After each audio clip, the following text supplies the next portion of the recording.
नेता प्रतिपक्ष राहुल गांधी ने चुनाव आयोग पर वोट चोरी करने का आरोप लगाकर प्रेस कॉन्फ्रेंस करके कुछ सबूत दिए हैं। कर्नाटक, हरियाणा, महाराष्ट्र के विधानसभा और लोकसभा चुनाव का रेफरेंस देते हुए 5 भागों में इस वोट चोरी को एक्सपोज किया गया है। पहला है फेक वोटर्स, नकली मतदाता। इसमें 11,965 ऐसे डुप्लीकेट वोटर्स के नाम दिए गए हैं जिन वोटर्स की वोटर आईडी 3 से 4 स्टेट में उनके मतदाता सूची में नाम है और तो और एक कॉन्स्टिट्यूएंसी के अलग अलग बूथों में एक वोटर्स के नाम है और ये वोट डले भी गए। दूसरा है नकली पता। 40,009 ऐसे वोटर्स आइडेंटिफाई किए गए हैं जिनका पता गलत है, शून्य है ही नहीं, फेक है। तीसरा है एक एड्रेस पर कई वोटर्स का होना और ऐसे 10,452 मामले का उन्होंने पर्दाफाश किया है जिसमें एक एड्रेस पर कई वोटर्स हैं जिनके नाम अलग है, पिता के नाम अलग है, सरनेम अलग है, धर्म अलग है, लेकिन वो एक ही घर में रहने वाले। एक पते पर 80 वोटर्स के नाम है तो एक कमरे के मकान पर 46 वोटर्स होने के सबूत राहुल गांधी ने प्रस्तुत किए। और जब उनकी टीम के द्वारा इन वोटर्स की पड़ताल की गई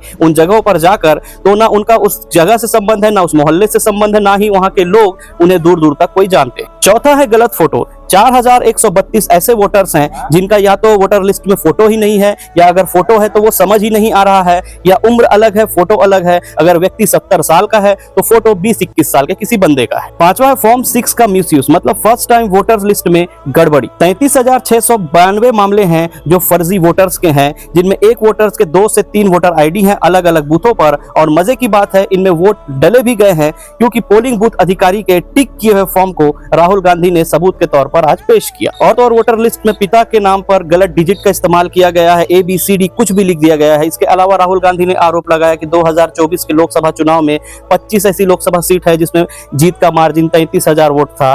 क्या बीजेपी इन 33,000 वोट से जीते हुए लोकसभा को चोरी के वोटों से जीती है? महाराष्ट्र विधानसभा चुनाव परिणाम के बाद इंडिया गठबंधन लगातार चुनाव आयोग से इसकी शिकायत कर रहा है, लेकिन आज राहुल गांधी ने कहा कि जिस लोकसभा चुनाव में महाराष्ट्र में इंडिया गठबंधन की आंधी बही थी, 6 महीने में ऐसा क्या हो गया कि इंडिया गठबंधन का वहां से सुपड़ा साफ हो गया। और इन 6 महीनों में 5 साल में जितने वोटर्स नहीं बढ़ते उतने अचानक लाखों करोड़ों वोटर्स इन 6 महीनों में कैसे बढ़ गए। और तो और मतदान के आखिरी घंटों में अप्रत्याशित वोटिंग प्रतिशत कैसे बढ़ गया, इसके लिए चुनाव आयोग से उन्होंने CCTV फुटेज और अन्य सामग्री की मांग की है, लेकिन चुनाव आयोग CCTV फुटेज देने के लिए मना कर रहा है। राहुल गांधी के इस वोट चोरी होने पर जो उन्होंने जो सबूत दिए हैं, इस पर आपकी क्या राय है, कमेंट करके बताएं।